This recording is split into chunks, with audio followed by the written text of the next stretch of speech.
হঠাৎ করে পেছন দিক থেকে গুলি দুষ্কৃতীদের ঘটনায় জখম হচ্ছে এক যুবক। গুলিবিদ্ধ যুবকের নাম রাকেশ হালদার ওরফে কালু।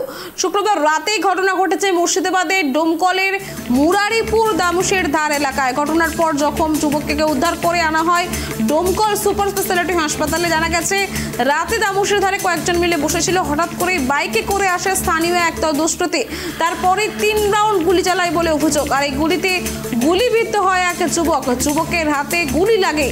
গুলি চালানোর পর এলাকা ছাড়ে দুষ্কৃতীরা। আর এই ঘটনার পর তাই পৌঁছায় ডোমকল থানার পুলিশ।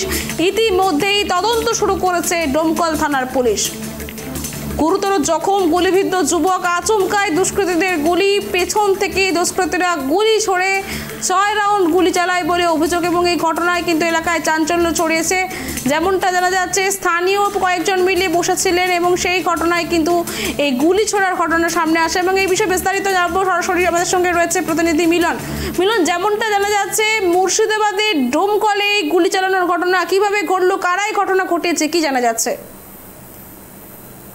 ডোমকলে মুরারিপুর এলাকায় বাড়ির পাশে কয়েকটি বন্ধু মিলে রাকেশ হালদার ওরফে কালু তারা কিন্তু প্রতিদিনের মতোই ওখানে বসে গল্প করছিল। উল্টো দিক থেকে দুটি মোটরসাইকেলে 4-5 জনে এসে কিন্তু এলে পাশারি 3 রাউন্ড গুলি চালায়। গুলি কিন্তু একটা হাতে লাগে রাকেশ হালদারের।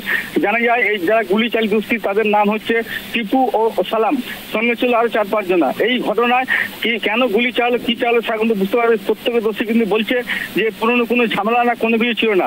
তার সত্ত্বেও এই ধরনের ঘটনা ঘটলো কেন, এটা কিন্তু পুরো বিষয় কিন্তু ডোমকল থানার পুলিশ তদন্ত করছে। পাশাপাশি তোমাকে আরেকটা জানিয়ে রাখি যে অনেক সময় দেখা যায় যে অনেককেই সুপারিশ দেওয়ার জন্য অনেক কিছু ঘটনা ঘটে, সেটাও আছে কিনা বা এর পিছনে অন্য কোনো কারণ আছে কিনা সেটাও কিন্তু ডোমকল থানার পুলিশ তদন্ত করে দেখছে। এই মুহূর্তে কিন্তু ডোমকল থানার এলাকায় কিন্তু পুলিশ ঘিরে রেখেছে। এবং তোমাকে আরো বলে রাখি যে মুর্শিদাবাদের ডোমকল থানায় কিন্তু প্রতিনিয়ত কিন্তু কখনো বোমাবাজি, কখনো বোম উদ্ধার, কখনো গুলি শুট আউট চলে। কিন্তু একটি নজিরবিহীন ঘটনা কালকে রাত্রে ঘটনা ঘটলো। এই মুহূর্তে কিন্তু আসামিরা পলাতক। পরিবারের পক্ষ থেকে কিন্তু ডোমকল থানার লিখিত অভিযোগ করা হয়েছে, এখনো গ্রেফতার করা হয়নি। ধন্যবাদ। একদম আচমকায় গুলি ঘটনার পরই জখম যুবককে উদ্ধার করে আনা হয় ডোমকল সুপার স্পেশালিটি হাসপাতালে।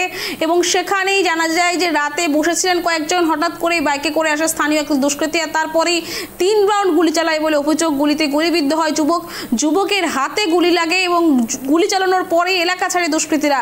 আর এই ঘটনার পর এলাকায় পৌঁছয় পুলিশ। ইতিমধ্যেই তদন্ত শুরু করেছে ডোমকল থানার পুলিশ। এর আগে না খেলতে বসছিলাম। হ্যাঁ, কোথায় বসছিলেন? আলতামশের ধারে। এই কিসে এসে গুলি করলেন? কিসে এসে গুলি করলেন? এইটা এসে পালিয়ে গেল। বাড়ি ইন্দ্র চারকে আর একজন কাম করে দিল। কটা গুলি করেছে? 5-6টা করেছে। একজনের খাম হয়েছে না? আর না, 2জন খাম হয়েছে। আরেকজন করেছে। আরেকজন ওদিকে আছে। আমরা বসে থাকতে থাকতে দেখে তো গুলি ফায়ার করে ফেললো একটা।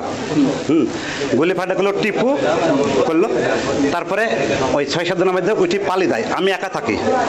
দিয়ে সালাম কানা বলছে, ওই সালাম আমার হাতে আমি গাড়ি নিয়ে চলে আসি। তো আমার যাই গাড়ি লিয়ে আসিনি। তার নাম মনে হয় তোর গাড়ি না, তোর বাপের গাড়ি না, তো আমার গাড়ি। আমাকে ছেড়ে দিল। ছাড়ার পর আবার আর একটা গুলি করলো। 3 রাউন্ড গুলি হয়েছে। গুলিটা কে করেছে? টিপু আর সালাম। কিসের কারণে? এমনি আদগবি, কোনো ঝামেলা নাই, গন্ডগোল নাই, কিচ্ছু নাই।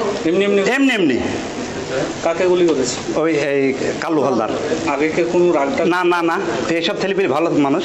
তাহলে আদগবি মেরে দিল। আমরা বসে আছি। আদগবি কোন জায়গায় গুলি? গোলটা লেগেছে। না, কোনো তর্ক বিতর্ক নাই।